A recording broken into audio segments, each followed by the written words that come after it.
Are you guys familiar with the Gain commercial, the Gain detergent, where everybody's in the commercial?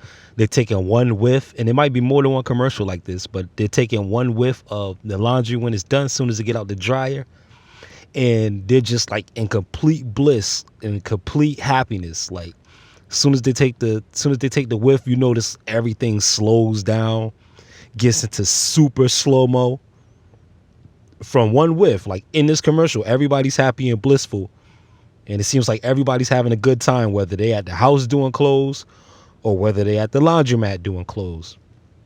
As soon as they pop open that dryer and grab a bundle of clothes, they just get lost. They get lost in like a whole alternate reality where everything is just peaches and cream. It's like heaven on earth. That's like the communication in this Gain commercial. And what I think is important, what it does point out in the spiritual sense, is that the idea of gain, the idea of increase, it tends to slow things down in a fast-paced world, because in this fast-paced world, you have the exact antithesis of everything that's being communicated in this laundry detergent commercial, right? The detergent is called Gain. Gain is increase. Is not to be equated with stealing to get it, scheming to get it, hurting somebody else to get it. That's not what gain is about. If you stole something, you didn't gain it. If you manipulated someone to get it, you didn't gain it, because gaining is synonymous with earning something. Even when it comes to gaining weight, you still have to consume something. So there's this consumption. You still have to take something in order to gain. You can't gain if you're not in a receiving state. So you see the joy of receiving, and that being romanticized and slowed down and given extra special effects, an extra soundtrack, an extra musical montage, so to speak, just from them taking one whiff of clean laundry. In a world where people like to air out each other's dirty laundry, they like to air that out. They like to dump the hamper out. You got terms like, everyone's like, what are they doing? They're either airing out their dirty laundry. Folks are going, like, you got rags to riches stories. People are coming out of the closet. Some people are going back in the closet, but you have a lot of this talk around clothing. And one of the main things to look at in clothing is in spiritual language, in different sacred text. The analogy to clean clothes is to have a clean life, to have a clean, polished persona. This is what's being equated with clean clothing.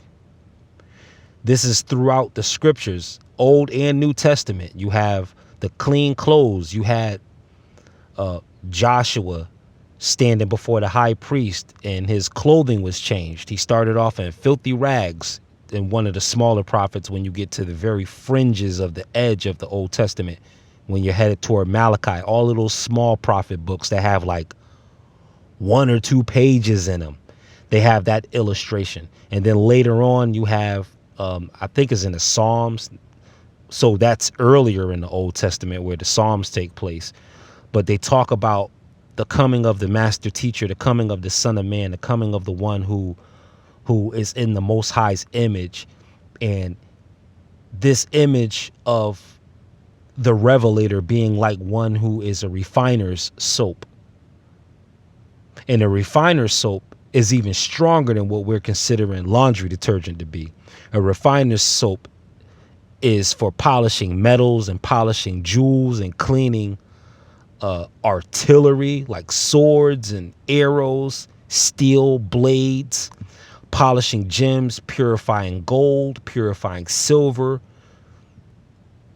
and the likes. A refiner's soap. So the refiner's soap is an even sharper illustration of not just a person having a clean appearance. This is why they say dress to impress when it comes to making a first impression. This still ties into gain. There still has to be some sense, some drive toward increase for you to make a great first impression. These things don't always happen accidentally. You can make allowances for gullibility and deception when a person is being hit with smoke and mirrors and everything. But in the genuine sense, to slow things down is to focus on gain. And to focus on gain should be to slow things down. See, here's the trick. We usually see gain, and it gives us this whole sensation that life is going by faster and faster and faster. You know, you barely got the iPhone 12 and they already got the iPhone 15 Pro out. And by the time you get to 15, they're going to have the iPhone 20 out. Everything is just moving so fast with the idea of gain. But really what that does is, while images of gain are being presented, images of increase of materials, items, trinkets, new gadgets coming out, new cars coming out, new clothes coming out, new homes being shown, all of this is really pointing to scarcity, but it's showing you abundance afar off as something that is unattained, and in a lot of instances unattainable. So you're focusing really on scarcity. Although you're looking at gain, although you're looking at increase, you're still on some levels being alerted to scarcity. And scarcity is what gives us this whole idea that time is running out. And so it causes us to move fast. It causes us to be frantic. It causes us to be anxious. It causes us to be unsettled. It causes us to be unkempt, causes us to be off our rocker, to be nervous, to be a bundle of nerves because we feel like time is running out. We're being shown increase, but that increase that we're being shown is being shown at a distance, which further highlights our lack. But if we focus on gain as what we really have and not so much what we're trying to acquire at that moment, we begin to slow things down for ourselves. And this is very important to your health, to slow your breathing down, to slow your thinking down, not to rush into things, to do things deliberately. Because just like I said in other videos, you save more time by taking your time to get things right the first time than it is to hurry. And then you have to spend more time cleaning up the mistakes. No, focus on the gain. If you see something that you don't quite have and you want to acquire it, you don't have to highlight scarcity because you don't have that thing yet. Another way of inserting gain righteously into the equation is to say, I am in the process of gaining that.